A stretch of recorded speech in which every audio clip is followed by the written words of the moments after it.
Good evening, toiletarians. I'm your host, Toilet Terry, and you're watching Toilet Talk. Hope y'all had a great day today. If not, I'm sorry. So I'm going to start off this evening with a question. It's a rhetorical question, so y'all don't have to answer me. Have any of you out there ever tried or wanted to try something new, but then it ends up being a total disaster? For any reason, like, for example, people laugh at you. I've had that happen to me so many times. I've tried stand-up comedy and I just don't know at all what the deal is. Seriously, y'all, that's what I'm talking about. Why is that funny? Why am I funny? Why y'all laughing? But, oh crap, please tell me my zipper was down again. Thank you. Anywho, sorry about that, guys. It happens to me all the time and I just don't know what the deal is. To start off tonight, first off, I wasn't trying to be funny. I was being serious when I said people laugh at me and I don't know why. Sometimes even when my zipper isn't down. So if y'all think I'm funny now, you haven't seen nothing yet. Seriously. You know what? Actually, we're gonna have to put a pin in that. I need a bathroom break real quick. See y'all in a few minutes.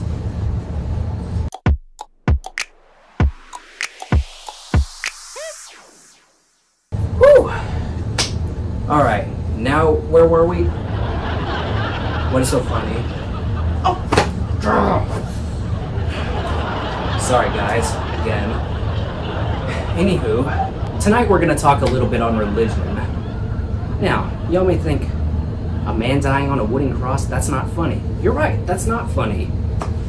If there was one member of the audience who laughed when I said that, you're not gonna like me after tonight.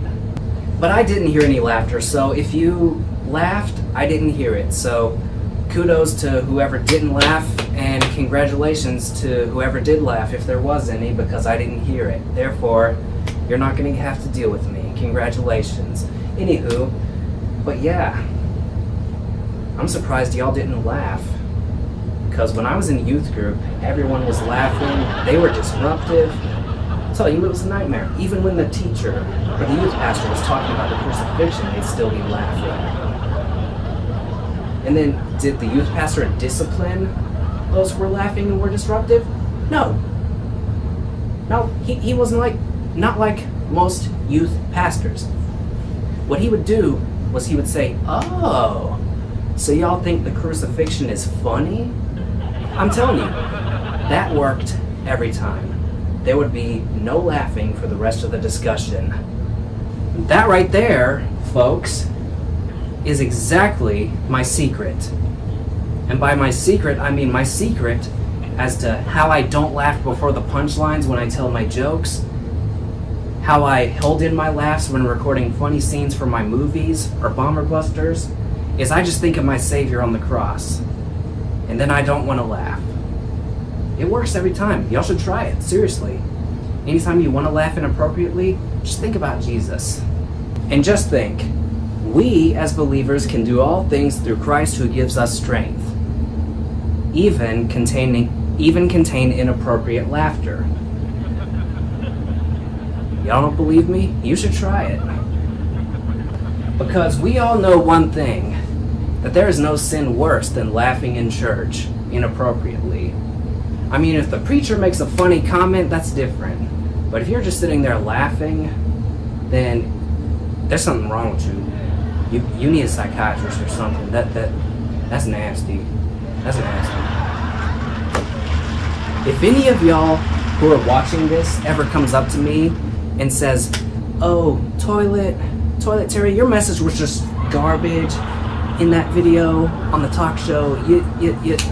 If you don't sin, then Jesus died for nothing. I'm gonna smack you with the Bible."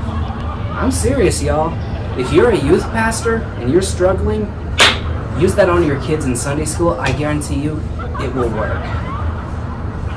But that's not gonna work every time, guys. And if you want to know why, I'll tell you why. For any of you youth pastors who are watching, yeah, you may want to listen, because this may happen to you someday. I remember one time when thinking about Jesus on the cross, Dying for my sin didn't work when I wanted to laugh. I was visiting this church, right? They didn't have a special ed class. Your group was ranked based on age. That was it. So yeah, I went in the youth room. The youth pastor was like, "Oh, hey, welcome, visitor. Come sit down." And there was this really special kid in the room, right? And despite the fact that I was a visitor, they just thought I was really mature. So of all people, they picked me to look after this kid. And he was way more out of control than I thought. I'm not saying that to make fun of him, but it was just true. I didn't know what to do because I'd never dealt with this before. I was just thinking, help me, help me. Baby Jesus, help me. I'm serious, y'all. I just could not deal with this kid. I couldn't keep him under control because not only was he making everyone else in the youth class laugh, he was making me laugh too. I mean, he was saying the darndest things you could ever imagine. And this is another reason I don't laugh before I get to my punchlines and my jokes, or filming a funny scene for any of my movies, other than thinking of Jesus dying on the cross, because since that night, my sense of humor is overloaded. Yeah. Tell y'all, that kid was something else. When I tell y'all what this kid said, y'all are gonna be like, whoa! Who on God's green earth, or God's green acre, as my grandma B would say, brought this kid to church? Who taught this kid to speak like that? Who brought that element into church?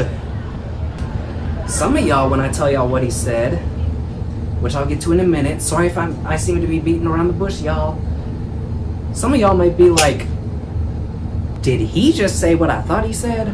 Because that's exactly what B said. When I told her this story, she was like, did you just say what I thought you said? But anywho, on to the point. Once again, sorry if I seem to be beating around the bush, or if I'm starting to sound like a special kid myself. Well, I mean, I do have Asperger's. Anyway, on to the point. The reason I've been prolonging it is because it's so funny. This kid, he kept on saying,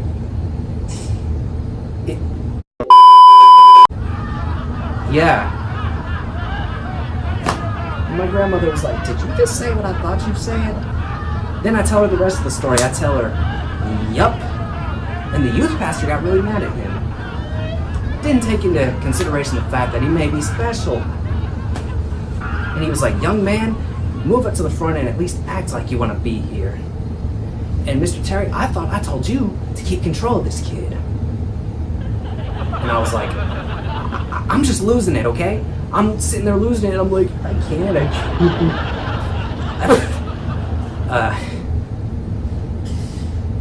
But yeah, after he said, move to the front and act like you want to be here, he replied, eat my... At that point, I'm just like, okay, fine, I'll eat your nut. You got a bag full? No. Mm-hmm. But it's true. I do have Asperger's. Am I ashamed of it? No. I have a couple friends who have it too. Remember I was hanging out with one of them one time, right? He was like, toilet, or John, I don't know what your deal is today, but you need to get your stuff together. Get your crap together. And I said, what have you got to say? You've got Asperger's too, hypocrite. He was like, well, at least I got mine under control. Yeah. My spirit didn't want to say anything to offend him.